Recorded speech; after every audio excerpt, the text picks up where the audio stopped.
good, all you dogs in the hood? Young Splugs here, back with another video.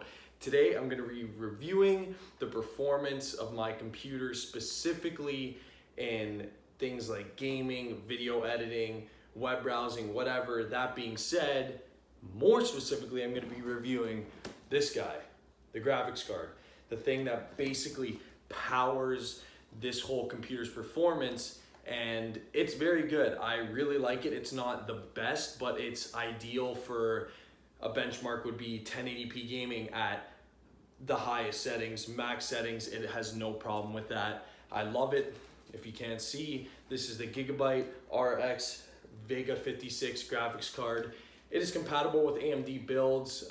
It's a dual fan. It's got dual fans, 8 gigabytes. It's overclockable. I haven't gotten into any overclocking yet, so I can imagine that if I do overclock it, it is probably going to be even better. So I really enjoy this graphics card, and I wanted to, since I've been using my PC for quite some time now, I've gotten consistent results, and so now I can actually talk about its performance, and I want to give you guys actual gameplay. So that's what this video is going to be. It's going to be gameplay on this with this graphics card, how it performs in Fortnite, CSGO, other games. I know I did that in my review of my computer, but I really want to go more in depth about it. And then at the end, I'm going to talk a little bit about the performance in certain games and optimizing certain settings for games, what I can turn on and off in the graphics department. So that's it. I hope you really get to enjoy this video.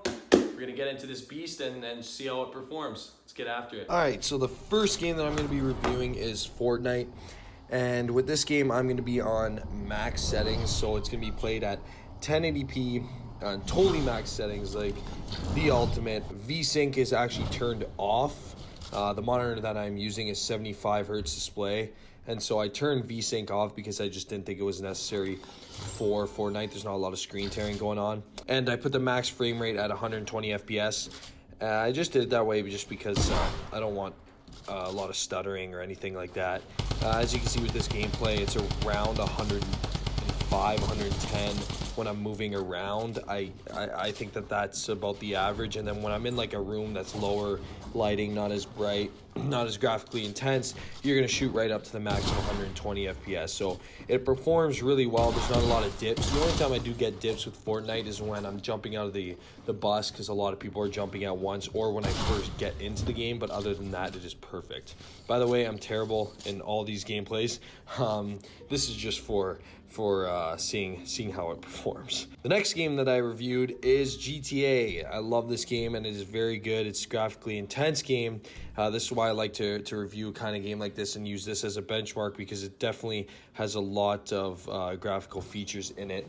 It's an open world game, of course, and this game I'm also at 1080p at very high settings for almost all the categories. I hope you enjoy this awesome car that I'm driving in it.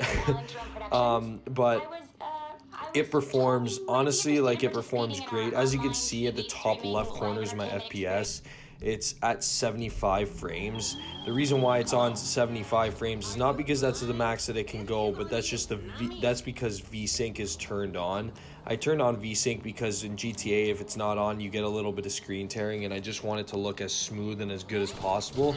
So with my 75 hertz display, you're getting around 75 frames just because VSync is turned on. It very rarely dips below 75 frames unless I'm in a very intense fight or something like that. There's a lot of people around me, or gunshots or police or whatever in the game, so that's when it'll drop.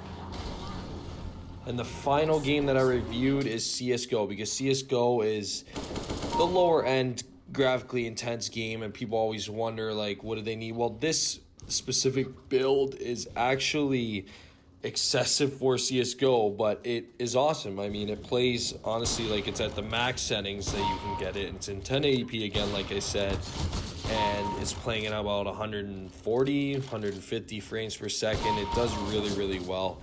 There's no hiccups at all with this game. The only time I get hiccups is honestly when I have Wi-Fi problems, and I get that a lot in my house. A lot of people using the Wi-Fi, but no, this game performs great, and that is basically all the games that I reviewed. Honestly, like, there's not much to complain, but I hope you guys can see how this graphics card, the Vega 56, performs with different graphical games. So there you have it. I hope you guys enjoyed that video. That basically wraps up everything that I needed to cover regarding how the Vega 56 graphics card performs when playing games. I hope this helps you guys make decisions on which graphics card to get, but I think that this is one of the best you can buy in terms of 1080p ultra settings. It is unreal, it does a job, and it's not too expensive. Go check it out. I got it for, I think, around $380. I think it's originally $500, but check it out anyways. It's a great deal. I love it. Catch you guys in the next one. Bye later.